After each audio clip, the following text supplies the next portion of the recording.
स्वागत है दोस्तों आप सबका विद्या कुल क्लासेस विथ रोशन सर में। चलिए आज क्लास 10वीं का फिजिक्स का पहला चैप्टर प्रकाश का परावर्तन का वीडियो नंबर 5 है, यानी पार्ट 5 भाग 5। इसके पहले 4 पार्ट आप लोग को दे दिया गया है। चलिए आज हम लोग दर्पण के बारे में समझेंगे कि आखिर दर्पण क्या है, दर्पण कितने प्रकार के होते हैं, यानी टोटल चीज दर्पण के बारे में जानकारी ले लेते हैं। चलिए फिजिक्स चैप्टर 1 पार्ट 5 आज दर्पण के बारे में बताएंगे। दर्पण क्या है? दर्पण यानी मिरर। दर्पण, अब देखिए किसी को भी हम दर्पण नहीं बोल सकते हैं, ठीक है। दर्पण होता क्या है, दर्पण कहते किसे हैं? तो वैसी चिकनी सतह, वैसी चिकनी सतह जो प्रकाश का परावर्तन 98%, जी हाँ 98% नियमित रूप से कर दे, उसे क्या कहते हैं? दर्पण कहते हैं। या हम और बोल सकते हैं कि वैसी चिकनी सतह जो प्रकाश का परावर्तन अधिकतम भाग कर दे, ठीक है। तो अधिकतम भाग भी बोल सकते हैं या 98%। तो दर्पण क्या होता है ना, जैसे मान लीजिए कि ये दर्पण है, ठीक है, ये दर्पण है। तो ये दर्पण है, क्या होता है कि ये प्रकाश का परावर्तन 98% नियमित रूप से कर देता है।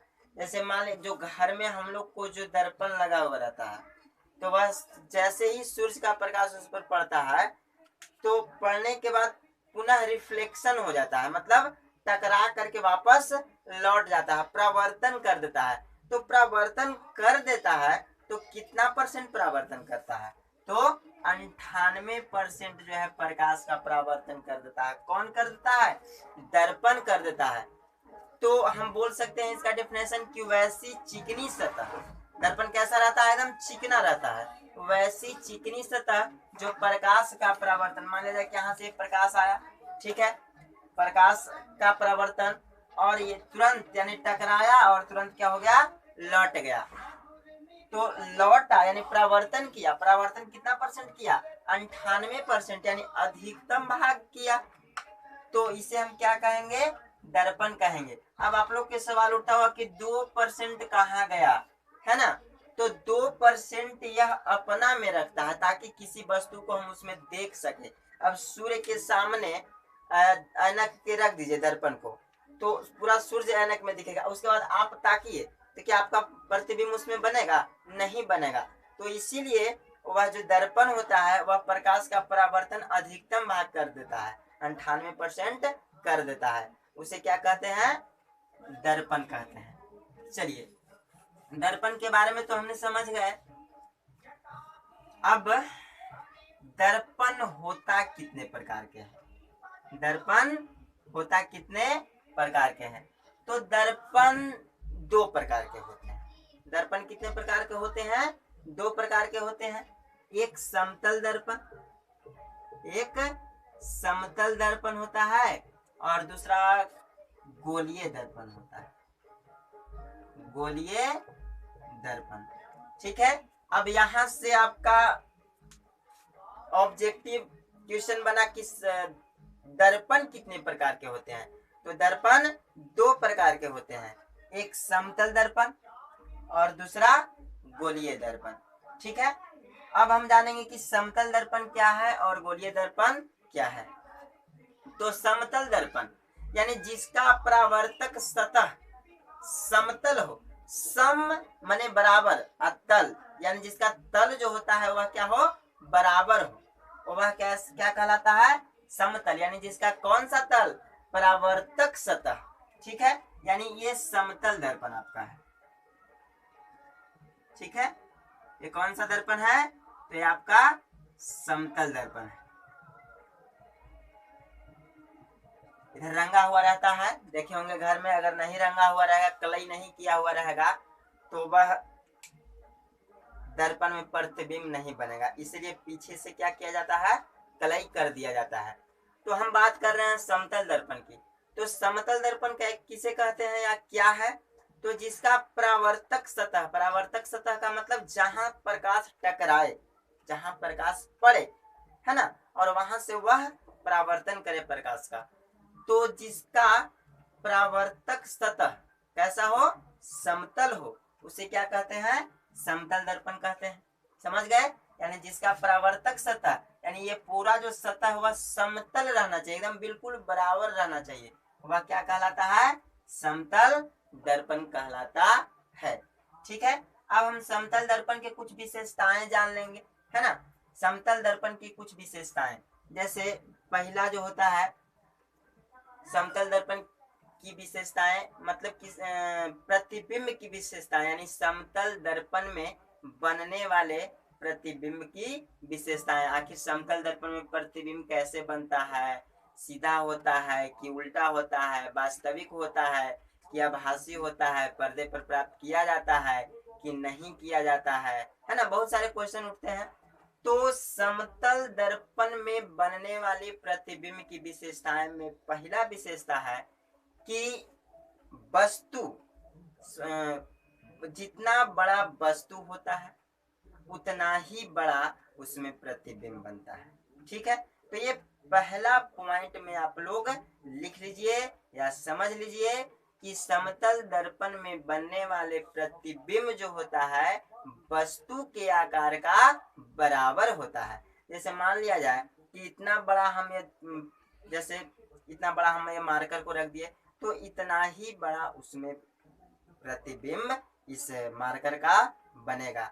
तो समतल दर्पण में बनने वाले प्रतिबिंब वस्तु के आकार के क्या होता है, बराबर होता है।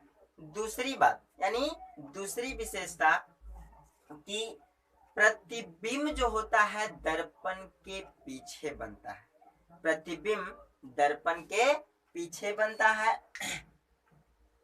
तीसरी बात, तीसरी विशेषता, प्रतिबिंब वस्तु दर्पण से जितना आगे रखा हुआ रहता है उतना ही पीछे प्रतिबिंब प्राप्त होता है। यानी इसको समझिए कि मान लिया जाए कि दर्पण है, आई दर्पण के इतना आगे हम वस्तु को रख दिए, तो इतना ही पीछे, इतना ही पीछे इस दर्पण में इसका प्रतिबिंब बनेगा। तो ये तीसरा पॉइंट आपका हुआ था।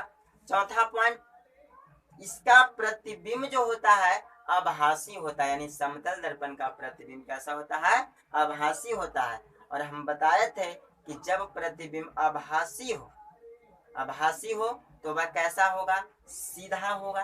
तो अगला विशेषता भी हम बना सकते हैं कि इसका प्रतिबिंब जो है सीधा होता है, लेकिन पार्श्विक रूप से इसका प्रतिबिंब उल्टा होता है। जैसे हम किसी मिरर के सामने खड़ा होते हैं तो हम उसके तरफ ताकते हैं, तो वो उसमें प्रतिबिंब हमारा विपरीत ताकता है, तो पार्श्विक रूप से क्या होता है, उल्टा होता है ना। उसके बाद इसमें बनने वाले प्रतिबिंब को हम पर्दे पर प्राप्त नहीं कर सकते हैं, ठीक है। तो यही 5 विशेषता था। बाकी हम फिर से एक बार समझ लीजिए इस पांचों विशेषता को। फर्स्ट में कि इसका प्रतिबिंब जो है दर्पण के पीछे बनता है, ठीक है। दूसरा, वस्तु दर्पण के जितना आगे रहता है उतना ही पीछे बनता है, ठीक है। तीसरा, वस्तु जो है वस्तु के सापेक्ष प्रतिबिंब आभासी होता है, सीधा होता है ना। पार्श्विक रूप से क्या होता है, उल्टा होता है, ठीक है। चलिए अब हम समझेंगे गोलीय दर्पण के बारे में कि गोलीय दर्पण किसे कहते हैं।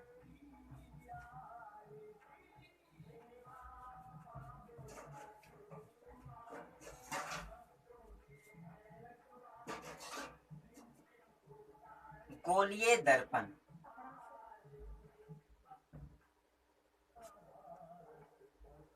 ये था समतल दर्पण, यानी जिसका परावर्तक सतह समतल हो वह समतल दर्पण कहलाता है।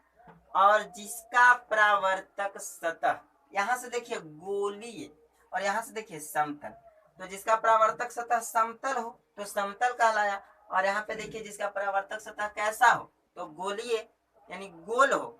तो जिसका परावर्तक सतह किसी खोखले गोले का भाग हो, जिसका परावर्तक सतह किसी खोखले गोले का भाग हो उसे क्या कहते हैं? गोलीय दर्पण कहते हैं। यानी खोखला रहेगा, गोल रहेगा, ठीक है, ऐसा रहेगा, गोल रहेगा, इस तरह से,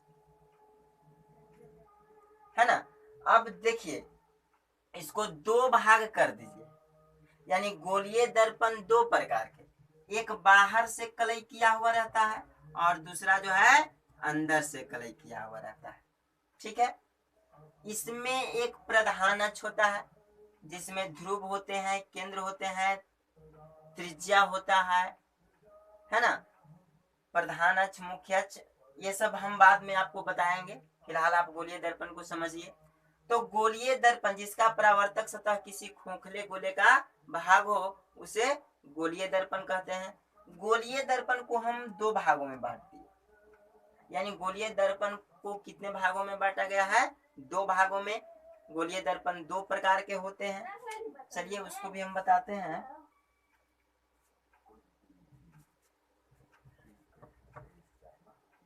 गोलीय दर्पण दो प्रकार के, एक अवतल और दूसरा उत्तल। यानी चलिए, तो गोलीय दर्पण कितने प्रकार के होते हैं? दो प्रकार के, अवतल दर्पण और दूसरा उत्तल दर्पण, ठीक है। अब देखिए वो अवतल कहाँ से बना, उत्तल कहाँ से बना? तो अभी हम पहले फिगर बताए थे कि ये गोलाकार जो है खोखला है, ठीक है। इसको दो भाग में हम बांटेंगे, ये प्रधान अक्ष है, इसको हम दो भाग में बांट दिए, ठीक ना, इस तरह से दो भाग में बट गया। तो जब दो भाग में बटा तो ये साइड यानी जिसका बाहर से रंगा हुआ हो यह अवतल दर्पण हो गया, और जिसका अंदर से कलई किया हो यानी रंगा हुआ हो यह उत्तल दर्पण हो गया। अब इसमें पी होते हैं यानी ध्रुव होता है, फोकस होता है, वक्रता केंद्र होता है, वक्रता त्रिज्या होती है, बहुत सारे चीज होती है, वो हम आपको अलग से फिगर बना करके बताएंगे। फिलहाल अवतल दर्पण और उत्तल दर्पण को समझिए। तो अवतल दर्पण में आप क्या देख रहे हैं फिगर में कि बाहर से रंगा हुआ है, ठीक है, और उत्तल दर्पण में क्या देख रहे हैं कि यह अंदर से रंगा हुआ है। तो हम इसको डिटेल से समझेंगे कि अवतल दर्पण क्या है, उसके बाद हम जानेंगे कि उत्तल दर्पण क्या है, फिर उसके बाद ध्रुव जानेंगे, फोकस जानेंगे, वक्रता केंद्र जानेंगे, वक्रता त्रिज्या जानेंगे, प्रधान अक्ष जानेंगे, बहुत सारे चीज है वैसे। चलिए, तो आप लोग समझ गए दर्पण। दर्पण कितने प्रकार के? दो प्रकार के, समतल और गोलीय। गोलीय दर्पण कितने प्रकार के? तो दो प्रकार के, अवतल दर्पण और उत्तल दर्पण। अब सबसे पहले हम जानेंगे कि अवतल दर्पण क्या होता है, ठीक है। तो अवतल दर्पण का फिगर यानी इस भाग से बना था, इधर साइड से, ठीक है।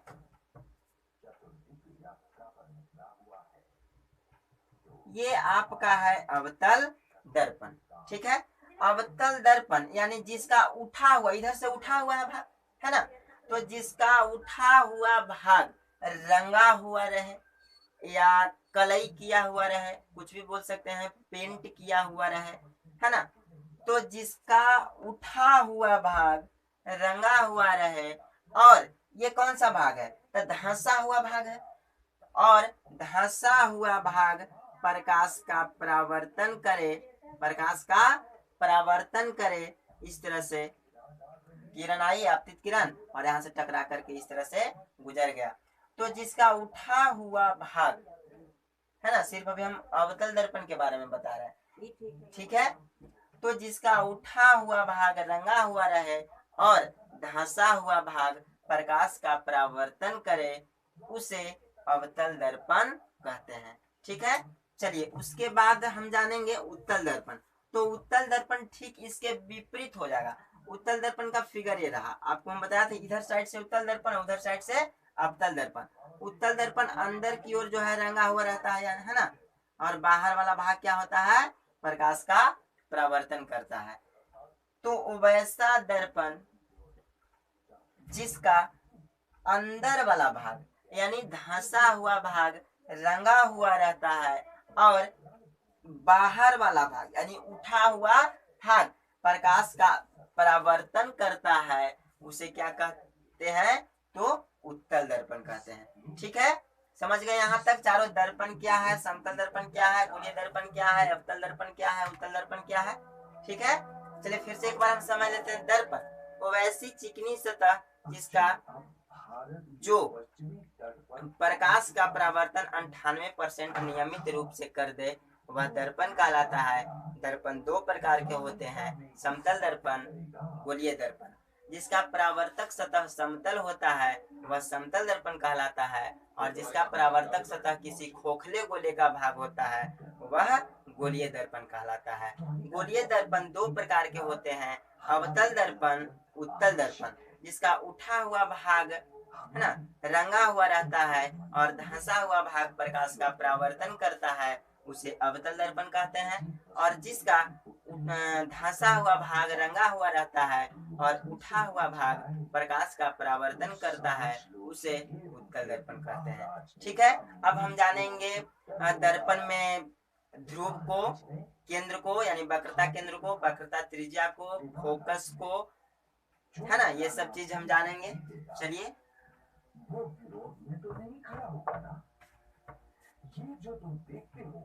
चलिए अवतल दर्पण, अवतल दर्पण से ही हम आपको बता देते हैं। हालांकि दोनों में एक ही चीज रहता है, चाहे अवतल दर्पण से हम बताएं या तो उत्तल दर्पण से। हमको सिर्फ समझना है कि ध्रुव क्या होता है, फोकस क्या होता है, वक्रता केंद्र क्या होता है, वक्रता त्रिज्या क्या होती है ना, प्रधान अक्ष किसे बोलते हैं, तो ये सब चीज के बारे में हम जान लेते हैं। तो आप लोग बताइए कौन सा दर्पण है, अवतल दर्पण है। अब इसका उठा हुआ भाग कैसा रहता है, तो उठा हुआ भाग रंगा हुआ रहता है। ठीक है, ये आपको हम एक दर्पण का नाम दे दिए एमएन। ठीक है, एमएन। और ये क्या है, दर्पण के केंद्र को, दर्पण के केंद्र यानी बीचे बीच, दर्पण के केंद्र कहिए को वक्रता केंद्र कहते हैं। आपको हम बताया था कि ये गोलीय दर्पण है, तो केंद्र बीच वाला हुआ यहाँ पे क्या रहता है, सी यानी वक्रता केंद्र। दर्पण के केंद्र को वक्रता केंद्र कहते हैं। दर्पण के मध्य बिंदु को ध्रुव कहते हैं, जिसे पी द्वारा सूचित किया जाता है, यानी पोल इंग्लिश में होता है, तो पोल के वजह से उसको पी से डिनोट किया जाता है। चलिए हम फिगर से समझ लेते हैं। ये कौन सा दर्पण है, अवतल दर्पण। अवतल दर्पण यानी दर्पण के मध्य बिंदु को, अवतल दर्पण रहे या उत्तल दर्पण रहे दोनों में सेम बात है ना। तो दर्पण के मध्य बिंदु को, मध्य बिंदु यहाँ पे मान लिया जाके है, ठीक है, मध्य बिंदु को ध्रुव कहते हैं। सिंपल सी बात, दर्पण के मध्य बिंदु को क्या कहते हैं, तो ध्रुव कहते हैं। ठीक है, ध्रुव, ध्रुव दर्पण के केंद्र को, यहाँ पे केंद्र मान लेते हैं, तो दर्पण के केंद्र को वक्रता केंद्र कहते हैं। दर्पण के केंद्र को वक्रता केंद्र कहते हैं। ध्रुव और वक्रता केंद्र, ये ध्रुव है और ये वक्रता केंद्र है। तो ध्रुव और वक्रता केंद्र को मिलाने वाली रेखा, ये जो रेखा हम खींचे हैं, इस रेखा को हम बोलते हैं प्रधान अक्ष। इस रेखा को बोलते हैं प्रधान अक्ष। चलिए उसके बाद आपको होता है, ध्रुव हो गया, वक्रता केंद्र हो गया, वक्रता त्रिज्या किसे कहते हैं, तो ध्रुव और वक्रता केंद्र के बीच की दूरी, ध्रुव और वक्रता केंद्र के बीच की दूरी वक्रता त्रिज्या कहलाती है। वक्रता त्रिज्या, वक्रता त्रिज्या को r से डिनोट किया जाता है, वक्रता केंद्र को c से, ध्रुव को p से। चलिए तो ध्रुव के मध्य बिंदु को ध्रुव का दर्पण के मध्य बिंदु को ध्रुव कहते हैं, दर्पण के केंद्र को वक्रता केंद्र कहते हैं, है ना।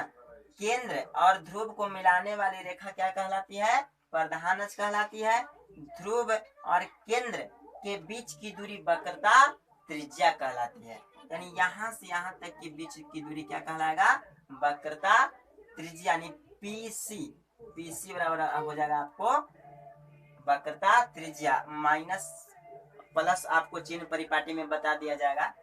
चलिए उसके बाद ये आपको हो गया प्रधान अक्ष, प्रधान अक्ष, ये आपको हो गया ध्रुव, ठीक है। ये आपको हो गया वक्रता केंद्र, वक्रता केंद्र, और ये आपको हो गया वक्रता त्रिज्या, वक्रता त्रिज्या को आर से, ध्रुव को पी से, प्रधान अक्ष को के से मान लिया जाए, और इसको कुछ भी मान सकते हैं। वक्रता केंद्र को सी से डिनोट किया जाता है। अब हमें मेन पॉइंट समझना है एफ, यानी फोकस किसे कहते हैं, फोकस किसे कहते हैं। तो देखिए ये दर्पण है, अवतल दर्पण है, और ये क्या है? प्रधान अक्ष है। तो प्रधान अक्ष के समांतर, प्रधान अक्ष के समांतर एक किरण हम छोड़ते हैं, जो किरण छोड़े कहाँ पे? दर्पण पर।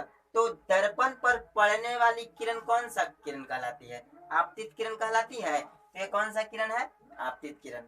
तो प्रधान अक्ष के समांतर छोड़ी गई आपतित किरण दर्पण से परावर्तन के बाद, दर्पण से परावर्तन के बाद प्रधान अक्ष के जिस बिंदु को काटती है, प्रधान अक्ष के जिस बिंदु को काटती है, इसी कटान बिंदु को फोकस कहते हैं, जिसे एफ से सूचित किया जाता है।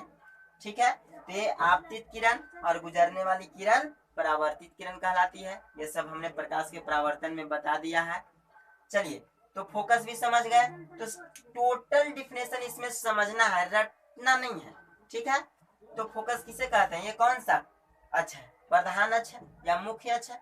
तो एक कैसा किरण है? प्रधान अक्ष के समांतर है। तो प्रधान अक्ष के समांतर छोड़ी गई प्रकाश की किरण दर्पण से परावर्तन के बाद, यानी दर्पण से परावर्तन होगा तभी तो, दर्पण से परावर्तन के बाद प्रधान अक्ष के जिस बिंदु को काटती है, यानी यहाँ पे काटा, तो उसी कटान बिंदु को क्या कहते हैं? फोकस कहते हैं। सेम प्रोसेस उत्तल दर्पण में भी होता है। ध्रुव, फोकस, वक्रता केंद्र, वक्रता त्रिज्या, प्रधान अक्ष। ठीक है। तो आप लोग इसे अच्छी तरह से समझ गए। इसका डिफिनेशन हम बाकी बोर्ड पे हम लिख करके एक बार पुनः हम समझा देंगे। चलिए ठीक है, तब तक के लिए बने रहिए मेरे साथ।